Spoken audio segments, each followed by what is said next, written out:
hubungannya tidak baik. Dan ini jadi alasan nanti salah satunya di perceraian. Sudah jadi. Artinya kalau tadi ini settingan, ini selentingan apa segala macam, di sini sudah jelas. Kita sudah jelaskan semua di sini nanti berkas yang ke pengadilan, termasuk ada kuasa di sini, ada kuasa kita di sini. Nah, berawal dari umroh itu, saat umroh bersama-sama ada mamahnya, ada Hana di situ, mamahnya ini sakit. Saat mamahnya ini sakit, suaminya ini tidak suka untuk maksudnya Hana merawat mamahnya ini, suaminya tidak suka. Itu asal mulanya. Sampailah mereka ini dari situ mulai cekcok, hubungan mulai tidak baik segala macam. Siapapun pengen merawat mamahnya. Saya yakin teman-teman yang ada di sini pengen sekali dapat ridho orang tua. Dan itu yang dilakukan Hana. Sehingga sepulangnya dari umroh, di bandara dia pergi. Pulangnya tidak bareng. Artinya apa? Meninggalkan Hana dengan keluarganya.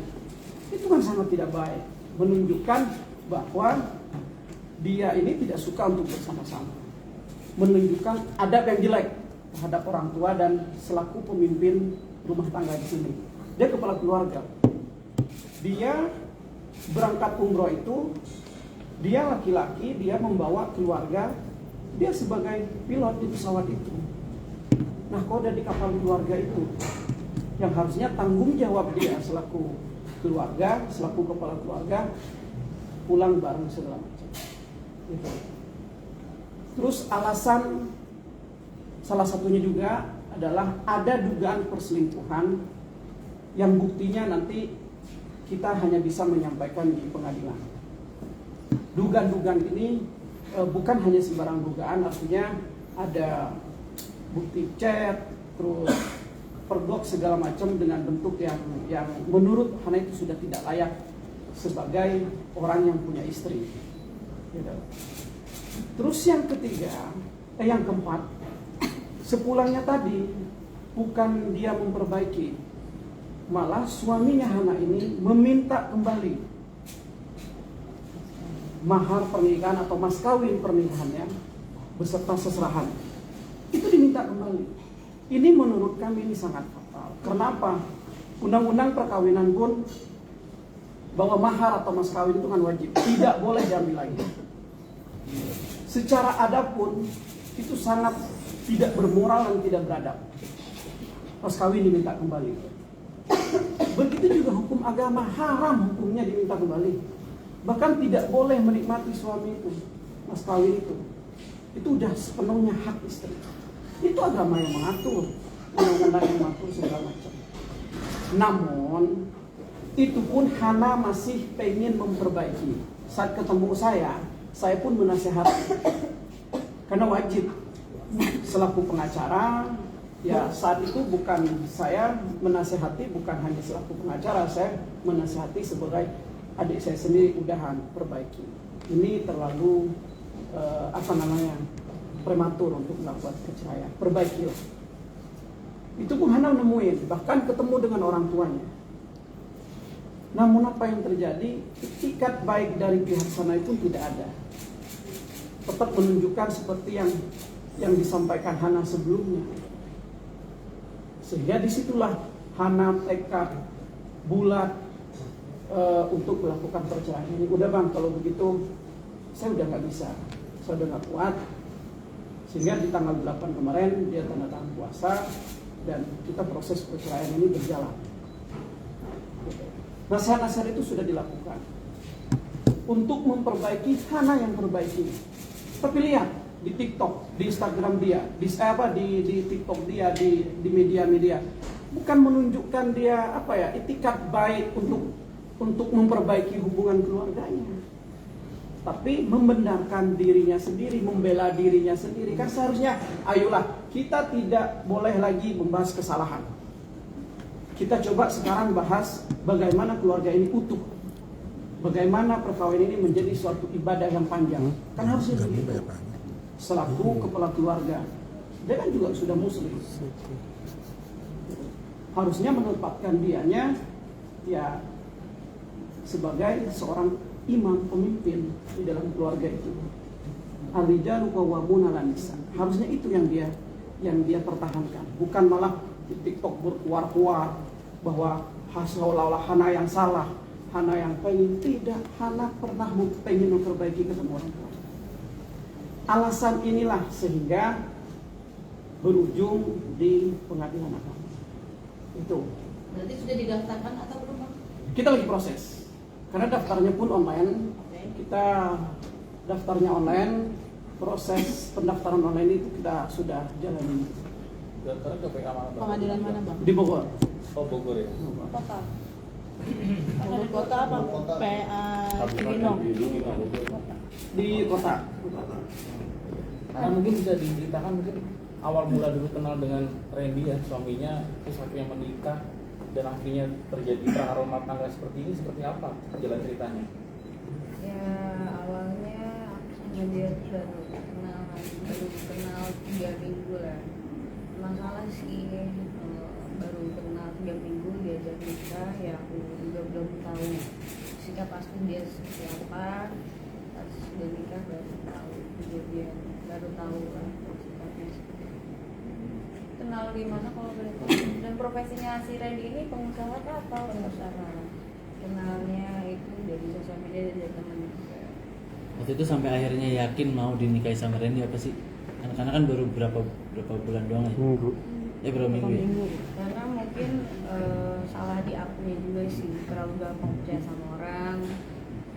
Ya, aku lihat dia baik, orang yang baik, itu sopan awalnya. Tapi kenapa pas udah setelah nikah, kenapa berubah? Jadi karena nama mantan pacarnya yang selingkuh sama Randy namanya siapa, Aldo?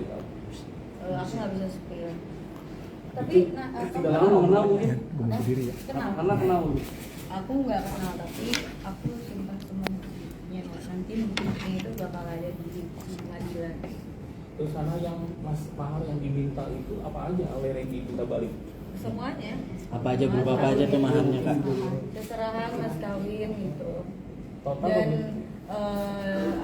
baju kayak awal. Jadi gini, dia minta barang-barang yang udah dia kasih diambil lagi.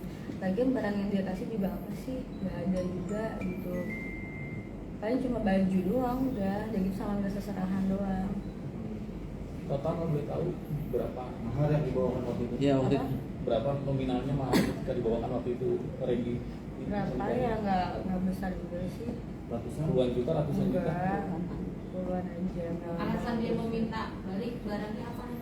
Katanya sih buat kenang-kenangan ya, tapi ya logika aja lah gitu.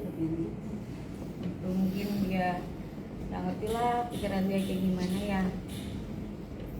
Kalau boleh tahu maharnya dikasih apa waktu itu pas nikah sama Randy, Kak? Apa? Maharnya dikasih Cincin aja. cincin, perhiasan ya? Dari Randy ada permintaan maaf ke tante nggak? Karena kan sebagai ibunya anak mungkin ada permintaan maaf atau mengembalikan anaknya ke keluarga gitu? Nggak ada. Sama sekali nggak ada. Permintaan maaf juga nggak ada. Tapi tante gimana sih melihat anaknya ini sekarang maksudnya baru sebulan gitu, sebagai orang tua pastinya menyayangkan sekali kan? Mungkin gimana tante? Dan saya sebagai orang tua ya kan anak yang menjalani ya, jadi ya dibalikin ke anaknya lagi, karena kalau dibalikin dia kayaknya udah nggak bagus deh gitu ya. So, dari adabnya dari ini itu udah kayak nggak bagus. Saya juga udah setuju kalau setuju juga ya, siang ke anaknya. Sekarang aja dia udah jatuh jadi anak terus, gimana nantinya kalau terus ya? Mumpung sebelum lanjut gitu ya, udahlah kalau memang ingin jadi sampai sini ya nggak apa-apa. Ibu mengetahui nggak waktu itu anak merawat ibu, terus istrinya itu suaminya itu marah, ibu mau tahu itu? Iya, dia Marahnya seperti apa, Bu? dia nggak datang ke saya. Marahnya seperti apa? Masih nggak, cuma ngeliatin mimik muka aja gitu. Dikubahnya kayak apa? Nggak suka ke saya gitu. Sebelumnya Hana udah Biasanya kan kayak kalau dia kan kerja kan, kalau umroh kan nggak sekali 2 kali, ya kan dia suka mama saya. Kok umroh yang sekarang, kok dia agak beda gitu, anak nggak pernah nyamperin saya, dan anak kan sakit gitu kan, nggak ada. Saya kalau nanyain ke dianya kayaknya, ya gitu aja jawabannya, ada di kamar, ada di kamar. Ya karena kan apa Pokoknya dilarang. ya. Ya. Karena kan apa kan nggak mau dong kasih tahu ke mama aku, apalagi masalah rumah tangga kan. Kalau kata di sana mah pamali ya, kalau diomongin lagi ke orang tua. Dan aku juga tahu posisi mama aku sakit, jadi ya aku nggak perlu lah aku ceritain lagi ke mama, biar aku aja berdua yang selesaiin. Ya. Tapi memang dibatasi dari awal menikah itu sudah dibatasi cara makan itu dari suami. Nggak ada omongan sih untuk batasi Sikapnya yang aja. mungkin. Anda tadi dibilang ada ancaman tuh, ancamannya berupa apa ya, bentuknya apa? Apa kamu pernah sempat mengalami KDRT sendiri selama pernikahan? Kalau KDRT nggak ada sih, tapi ancaman selalu ada aja ancaman yang kayak dia mau jelekin aku lah, apalah segala macam gitu. Ancaman-ancaman yang nggak pantas suami ke istrinya. Gitu. Apalagi kan statusnya kan masih jadi suami kan, seharusnya sebagai laki-laki dan kayak begitulah gitu. Kalau dia benar-benar laki-laki ya. Tapi benar lagi. Tante sama tante ada formatnya gitu nggak sih? Atau selama 1 bulan itu malah kayak cuek gitu sama tante, kayak tidak Iya menganggap sih. orang tua? Cuek, banyak cueknya ke saya. Sejauh ini permasalahan ini sudah dibawa secara kekeluargaan belum? Udah, karena kan sebelumnya udah ngobrol-ngobrol dulu sama keluarga saya juga kan ngomongin gitu kan. Nggak taunya pas ketemu itu nggak ada solusi, malah makin itu yang minta mas kalian dibalikin pas situ ya. Iya. Pas di situ saya mikir ya udah nggak bagus kalau kayak gitu. Baru segitu gitu ya, kayak kesana nanti banyak yang dikasih, banyak yang minta lagi. Sebenarnya kalau misalnya mau diminta ya saya juga nggak ngerasa rugi juga sih ya, kalau mau ambil aja gitu. Tapi Nggak bagus. tapi sakit hati aja gitu. Fatal banget gitu. Iya. Saya nggak seharusnya. Iya. Dan gini ya, jangankan mas kawin, harusnya barang yang udah dikasih itu nggak boleh diminta lagi, apalagi itu istri. Udah hapus. Dia kan laki-laki. Iya. Ini sebelah saya ini sering ngasih ke cewek-cewek nggak boleh diminta lagi. Ya maksudnya gimana ya, dia juga seharusnya tahu diri lah, maksudnya dia juga samanya tinggal di rumah aku, apa pernah aku umpit-umpit, apa pernah aku ini kan enggak kan. Ini bagian mas kawin diminta kayak apaan sih itu, dan nominal juga nggak ngasih berapa ya. Kalau misalnya mau diambil aja, aku juga nggak ngerasa rugi. Tapi Anda sudah ada komunikasi dengan keluarga suami mungkin dengan Sudah ada ketemu langsung juga. Terus dari pihak keluarga sana gimana mengiyakan ke kalian bercerai? Nggak ada solusi juga. Jadi kan banyak, jadi gini ya, kan aku ini lagi ya, banyak banget yang ngomong kalau ini settingan, ini apa tuh biar aku naik lagi berita segala macam rupa itu, ini aku perjelas ya, ini bener loh, ini bukti loh. Sorry ya, aku anti settingan dari dulu, nggak pernah aku mau settingan aja aku nggak pernah mau. Apalagi nikah, aduh nggak deh, settingan nikah itu sama aja menjatuhkan harga diri aku kan sebagai wanita ya.